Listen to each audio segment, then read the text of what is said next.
আছে, কিন্তু কিন্তু সম্প্রতি ব্যক্ত হইয়াছে এবং ভাববাদীগণের লিখিত গ্রন্থ দ্বারা সনাতন ঈশ্বরের আদেশ অনুসারে বিশ্বাসের আজ্ঞাবহতার নিমিত্তে সর্বজাতির নিকটে জ্ঞাত করা গিয়াছে, যীশু খ্রিস্ট দ্বারা সেই একমাত্র প্রজ্ঞাবান ঈশ্বরের গৌরব যুগ পর্যায়ে যুগে যুগে হউক, আমেন।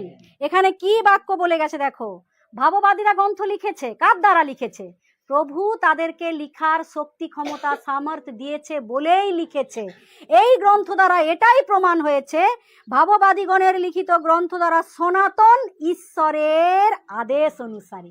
কার আদেশ? সনাতন ঈশ্বর। সনাতন মানে শুরু থেকেই আছে।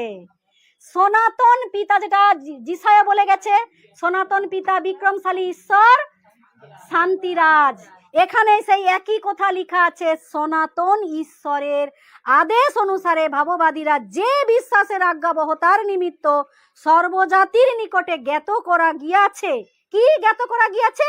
যীশু খ্রিস্ট দ্বারা সেই একমাত্র প্রজ্ঞাবান ঈশ্বরের গৌরব যুগ পর্যায়েই যুগে যুগে হোক, আমেন। অর্থাৎ যিশু আজকের নয়, যুগ যুগ থেকে যিশুই আছে, তাহার গৌরব যুগ যুগ থেকে তাহার প্রচারকেরা করতে পারে। পারে কি পারে না?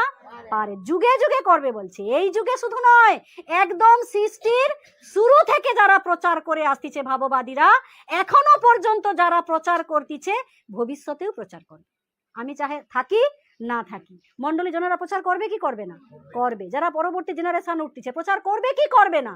করবে। এই জন্য বলছে যুগে যুগেই যিশুর প্রচার থাকবে।